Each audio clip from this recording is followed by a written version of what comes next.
experienced licensed architects in the city of Duluth writing code or writing plans and specs according to code, and then having to have those plans inspected by another licensed architect, whatever. If we have our city architects that apply to the city, that they are going to comply with code, then those plans should be able to be streamlined through the system. Interesting idea. Wonderful solution. And then, of course, if something goes wrong, it's not the fault of the city and the building inspection department. The onus is for that individual then, if they need to follow suit with their architect. But isn't that already the case, as I understand it, the licensed architect or engineer supersedes building inspection anyways, because his or her are licensed. So I want to give kudos to this format just for thinking of an idea, which no one's thought about. So, Todd, congratulations. Thank you. Well, let's talk a little bit about Can I say yeah, something? go ahead, John.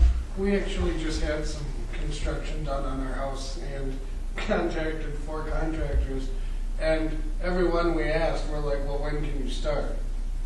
Answer, we don't know. 2 months, 3 months, it depends on when we can get our stuff from the building inspector. So what we need to do is we need to be able to prioritize what that department's going to do, what they need to have permits for, what we don't need to have permits for, because we don't need to have permits, I don't believe, for every little thing. In fact, one contractor told us for what we were doing, it was light work that shouldn't have needed a permit at all. What was it? Can I ask? It was some bathroom work that we had, moving a few things around, but it was pretty general work and pretty minimal. And it wasn't really, we weren't tearing down walls and moving everything around. It was still up to the code that it needed to be. Okay. And to make contractors or anybody jump through 800 holes to try to get one permit is insane. Okay. Well, let's talk about maybe, Todd, you mentioned something earlier, and Charlie, you did as well, that I want to touch on. But we were talking about this budget shortfall. And this is an idea. What I asked Jeannie Stark to do a couple months ago was prepare the last 10 years of city revenue. And so I actually prepared a chart for it in the Chamber Extra, which, by the way, thank you for all responding to this. And we put this out, and for those that may see this on the web, if you would like a copy of this, let us know.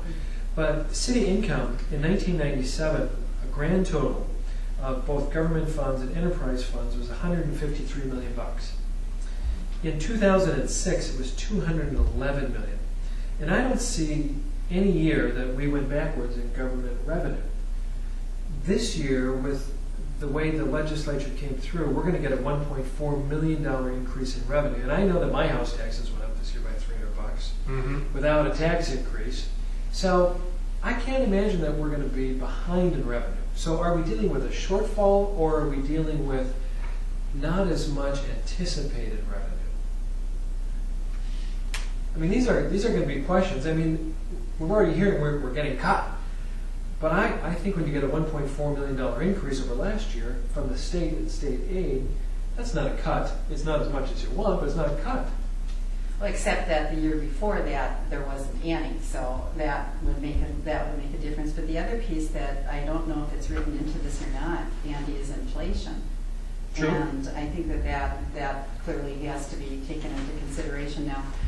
And we all know that the city hasn't increased. Out of our tax dollar, the city share of the tax dollar is That's like true. 22 cents. Right, it's not as much. It's not as much as the Right. county, and it's not as much as the Right. school district. The city has not raised their tax levy in a while. But they've raised the value. But they've raised the property values, yes, Which has increased because taxes. real estate values have gone up, Yeah. yes. And in your district, for you three, Yes. that's a serious It's issue. a isn't it? serious issue, especially on Park Point. Yeah. No, I just wanted to say a couple things. One, we have increased the tax levy because there have been votes in each of the last 3 years to increase the tax levy. And about 3 years ago, in fact, there was a group of councilors that voted to increase the tax levy by 20%, which is above and beyond what the mayor's administration had suggested. But it didn't happen. You're right, it didn't happen. It didn't happen. But there's still an attitude to increase the tax levy. Now, Charlie mentioned that the city's portion of the property tax bill is only 22 cents on the dollar. What I want to point out to folks is that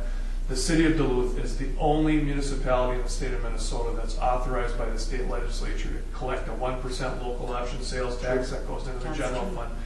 Nobody can say our city tax bill is only 22% of the total tax bill as justification for raising taxes. We are actually collecting more in the 1% local option sales tax every year than we are in property taxes. And I've got the budget right here. Actually, it's 19 million as opposed to the 11 million in the property tax. So big difference. And then when you look at the LGA hack aid, which is like 33% of our revenue sources, I mean, that's just huge. So we have to watch what we're comparing. But Right. it was my understanding that because the tax bill was vetoed by the governor, the issue at stake here is those additional LGA funds, which the city used to receive, and then for a few years we didn't. Hopefully, we were hoping that those would come back. And from what I understand, administration sees that as the shortfall. Yes. Okay. Okay, just to clarify. So is it a shortfall, Heather, or is it just we're not getting the anticipated revenue? It's that not we getting the anticipated revenue, but it's such a big chunk of the city's budget that it seems very extreme. Yeah. Okay. Charlie, you're Yeah, trying to get in there. So. No, I absolutely, she's correct. Heather is correct.